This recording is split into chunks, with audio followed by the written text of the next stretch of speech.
자, 이번에는 강사가 뭐 해볼 거냐면, 지금 여러분들이 이거 프로그램 실행하면 이렇게 이제 실행이 됩니다. 당연히 실행이 돼요. 근데 이제 강사는 요청을 받을 때 어떤 형태로 이제 요청을 받고 싶냐면, 저는 이제 8080 형태로 이제 데이터를 요청을 받고 있다고 말씀을 드렸습니다. 그래서 뭐 여기다가 쇼, 지금 홈 메인이죠. 그죠?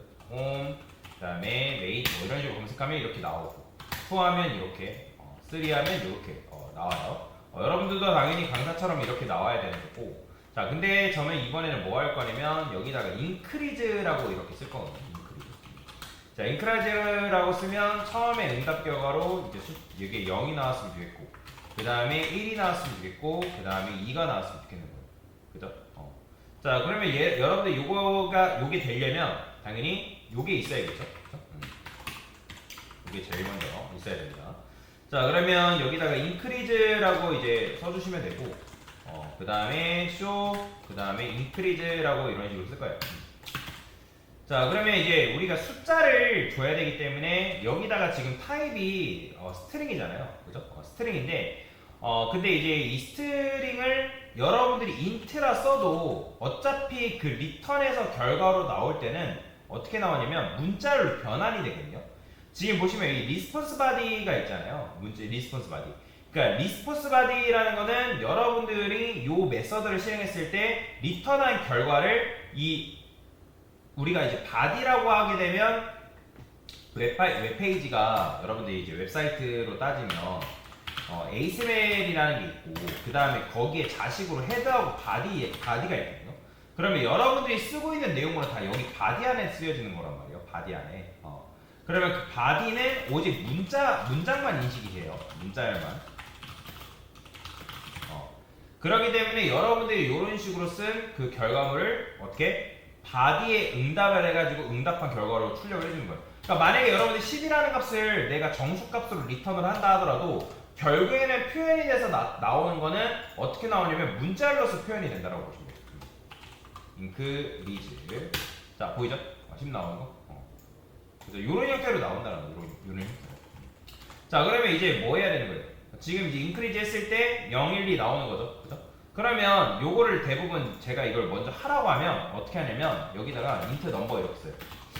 그 다음에 여기다가 넘버 쓴단 말이에요. 그죠? 그 다음에 여기다가 넘버 뿔뿔 이렇게 써요. 자, 그런데 여러분들도 아시겠지만 이렇게 하면 값이 증가돼요? 증가돼요? 안 되죠. 자, 지금 여러분들 1이라고 증가하는 데지만 지금 강사가 지금 계속 지금 뭐예요? 눌러도 증가가 안 됩니다. 그러면 강사 이렇게 하지 말고 여기다가 아예 뿔뿔 넘버 이렇게 해가지고 증가시키면 되는 거 아닌가요? 아니면 이제 넘버 뿔뿔을 하던, 어차피 왜냐면 0부터 나와야 되니까. 그죠? 그럼 이렇게 해가지고 뭐 이런 식으로 나오면 되는 거 아닌가요? 돼요, 안 돼요? 당연히 안 되죠. 그죠? 여러분들 참고로 뿔뿔 넘버랑 넘버 뿔뿔, 전이 증감연사랑 후이 증감연사 차이 아시죠? 알아야 돼요. 얘를 쓰게 되면 먼저 1부터 나오고요. 그렇죠? 그 다음에 얘를 쓰게 되면 0부터 나오고 그 다음에 증가가 되는 거고. 근데 그래도 소용없는 이유가 뭘까요? 여러분들이 참고로 이거 F5 누른다 해가지고 이 F5가 우리는 세로 고침이라고 하잖아요. 그죠?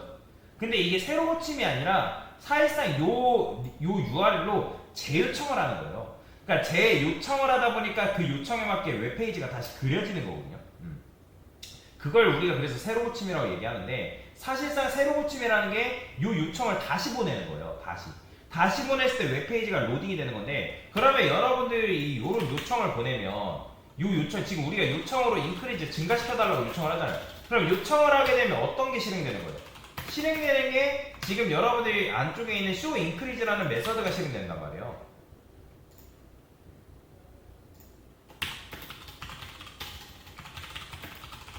그러면서 지금 우리가 리턴 결과를 이제 응답 결과에 담아서 보내주고 있단 말이에요. 응답 개수를 담아서. 그럼 바디에다가 이제 0이라고 나오는데, 근데 어차피 여러분들이 이 요청 또 보내죠? 그럼 메서드는 뭐 어떻게 되겠어요? 다시 실행될 거 아니에요. 그러니까 다시 실행되면서 값이 다시 뭘로 재세팅되는 거예요? 다시 0으로 재세팅돼 버리는 거예요. 그렇게 되면 여러분들 여기다가 이렇게 쓰는 게 아니라 메서드를 지금 이게 지역 변수의 한계잖아요. 지역 변수.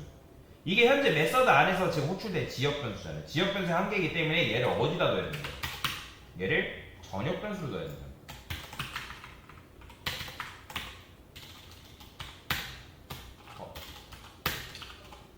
홈 컨트롤러. 자, 이런 식으로. 자, 이거 이렇게 하면 이건 뭐예요? 전역 변수죠. 그죠? 그러니까 전역 변수로서 여러분들의 넘버를 이렇게 처리를 해줍니다. 그러면 어떻게 돼 있어요? 할 때마다 값이 증가된다 안 된다? 증가가 된다. 자, 볼까요? 자, 보여요? 요청 보낼 때마다 계속 증가되죠. 그죠? 그러니까 이런 식의 원리로 여러분들이 값을 증가를 시킬 수 있다라고 보시면 돼요.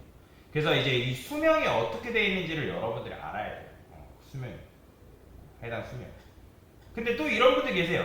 강사님, 이 홈 컨트롤러 객체 저 안 만들었는데요. 원래는 여러분들 그동안에는 컨테이너에다가 담아가지고 우리가 컨테이너 안에 있는 컨트롤러들을 스태틱으로 만들어가지고 프로그램 실행 전에 로딩을 했잖아요. 근데 안 해도 됩니다, 이제 그걸.